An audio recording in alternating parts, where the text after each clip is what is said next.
بسم اللہ الرحمن الرحیم۔ آج ہم سورہ فلق کی تلاوت کو تلفظ اور مخارج سے بالکل ایک ایک چیز کو واضح کر کے سیکھیں گے۔ اگر آپ کی بھی کوئی غلطی ہو تو آپ میرے ساتھ اپنے تلفظ مخارج ٹھیک کر لیجئے۔ کہتے ہیں کہ اگر آپ تلفظ اور مخارج سے پڑھیں گے تو اس کا معنی بھی صحیح ہوگا۔ اگر آپ کے تلفظ یا مخارج یا لفظ جیسے یہ موٹا کاف ہے، اس کو باریک پڑھیں گے تو اس کا معنی چینج ہو جائے گا۔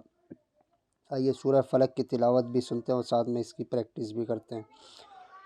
بسم اللہ الرحمن الرحیم۔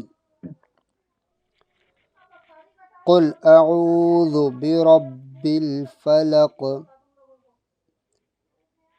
مطلب یہ والا قوف جو تھا یہ موٹا پڑا حلق سے، قل حمزہ باریک ہوگا، عین واو پیش او کو کھینچیں گے، واو سے پہلے پیش ہے، ذال کو نرم پڑھیں گے، یعنی یہ آواز نہیں آئے گی، ذال پڑھیں گے۔ اب دوبارہ سنتے ہیں، قل اعوذ، قل اعوذ۔ آگے چلتے ہیں، بائے اور را کو با میں ملائیں گے، برب الفلق، با کے نیچے زیر تھا، را کو با میں اچھی طرح ملائیں گے، پھر اس کے آگے اس کو جب وف کریں گے تو قاف حروف قلقلہ ہے، اس کی ڈبل آواز آئے گی، یعنی لگ کے واپسی آواز آئے گی، جیسے فلق، فلق۔ قل اعوذ برب الفلق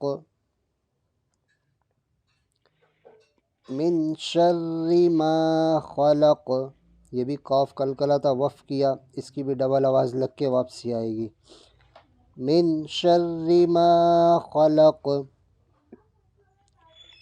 ومن شر غاسق اذا وقب۔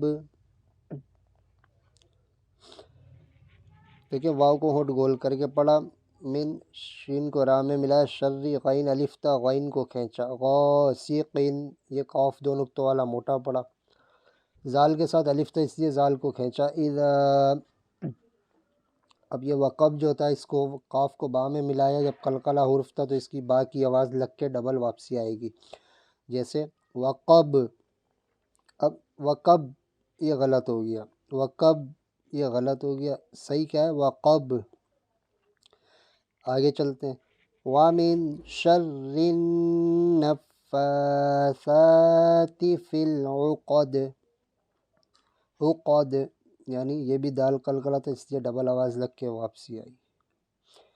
اچھی طرح ملانا ہے، کھڑا زبر دونوں کھینچ دیے، اور باقی اس کو حروف قلقلہ تھا اس کو جو ہے واپسی ڈبل آواز نکلی۔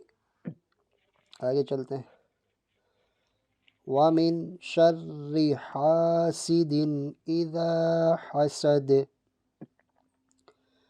واو تھا، میم نون تھا، شین کو را میں ملایا، ہا الف کو کھینچا تھوڑا سا، یہ بھی زال الف تھا اس کو بھی کھینچا تھوڑا سا، پھر دال حروف قلقلہ تھا اس کو جو ڈبل آواز نکالی، حسد۔ آئیے اب شروع سے سنتے ہیں ایک دفعہ، قل اعوذ برب الفلق من شر ما خلق ومن شر غاسق اذا وقب ومن شر النفاثات في العقد ومن شر حاسد إذا حسد۔